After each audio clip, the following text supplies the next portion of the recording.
Welcome to the News Hour. The death toll from the outbreak of coronavirus in Italy has surged by 919 in a single day. The country is fast approaching 100,000 American lives lost in the coronavirus fight. The U.S. is reporting more than 20,000 deaths, surpassing Italy as the country with the most fatalities.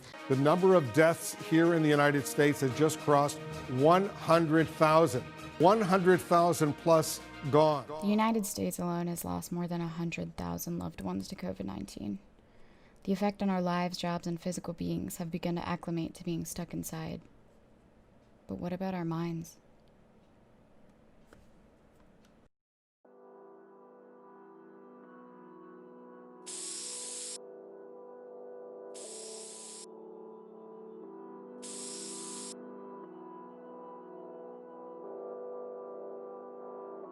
After surveying and interviewing over 100 people, I wanted to share some of their stories.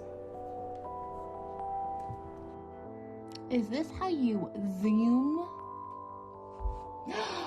Oh, hey, Lindsay. What's up? Hi, Lindsay. Hi, Lindsay. Hey, Lindsay. Hi, Lindsay. Hey, Lindsay. Hey, Lindsay. So, I think my oh shit moment was definitely when they sent the work from home order at my company. It was not until the bars and restaurants started shutting down where anxiety really started to peak. Anxiety was a little high from time to time, especially with, people trying to perpetuate rumors about a national lockdown and things like that.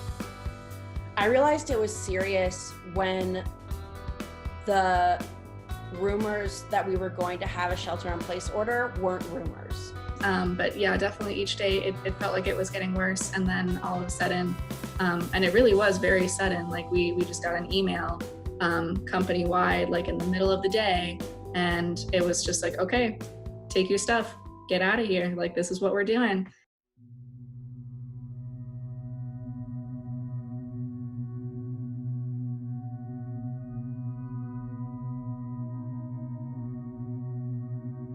I'm Ashley, I'm 32 years old. I'm a registered nurse here at a local hospital in Cincinnati. It was a personal choice. It was like, listen, if you don't want to, you don't have to. But that was kind of my oh shit moment because I had to make that decision. I have a lot of anxiety going in. I don't know, how sick my patients are going to be. So you go in, you get your assignment, you have 3 to 5 patients, just kind of depending on how many COVID positive cases there are.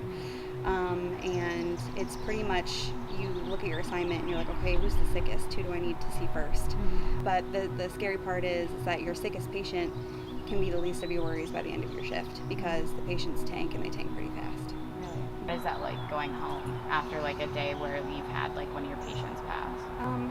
It depends. Sometimes it's a silent drive home with no music, just trying to decompress. Sometimes it's, I call my mom and I talk to her about it and I just cry. Sometimes I just cry. It really depends. The virus is very real.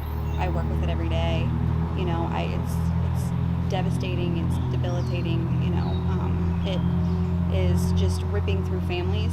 A lot of the elderly are affected, which, we know. But you see an elderly couple both admitted to the hospital in separate rooms, and one makes it out alive and one does not. We spend a lot of time on the phone during our shifts now because the families aren't allowed in. We do Zoom meetings. The unit has an iPad that we can take in and set up a Zoom call with multiple family members, so we do that as much as we can. Well, I had a patient call his wife and leave her on speakerphone for the entire day, so she could hear every interaction. If I popped into the room, she could ask me questions.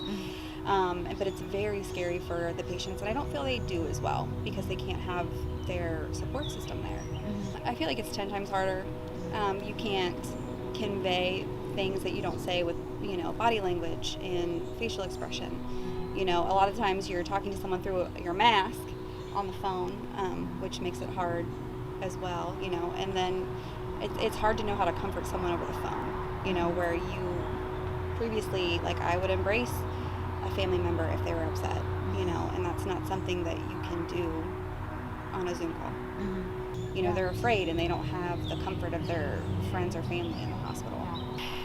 I have some anxiety on a normal basis, but it's definitely been something that feels out of control at times for me right now. You know, there are normal things that I would do to cope with my anxiety that, you know, I can't do right now. So spending time with friends and family, you know, going to the gym, doing different things. So I've had to find new ways to kind of cope with anxiety, and some of them were not healthy. And then it's kind of like pulling yourself out of that and realizing that that's the case and trying to find something else. So overall, I would say it's not been great, you know, coupled with the fact that I have massive anxiety over going to work. So the only place that I get to go when I leave my house, you know, is it's COVID all the time. To anyone who is kind of feeling like crap right now, really sort of suffering a low, just know that you're not alone. Times are really hard for everybody right now, and it's okay to not be feeling your best. It's okay if all you can do is, you know, sleep and eat and shower. No one's expecting you to do any more than that. So just, you know, take every day as it goes, lean on your loved ones, and do whatever makes you feel a little happy in the moment. That's all you need to do for now.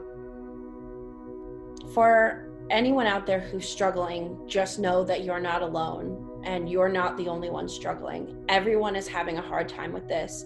And if you feel like you're crazy, you're not. If you feel like the things you're doing are crazy, they're not.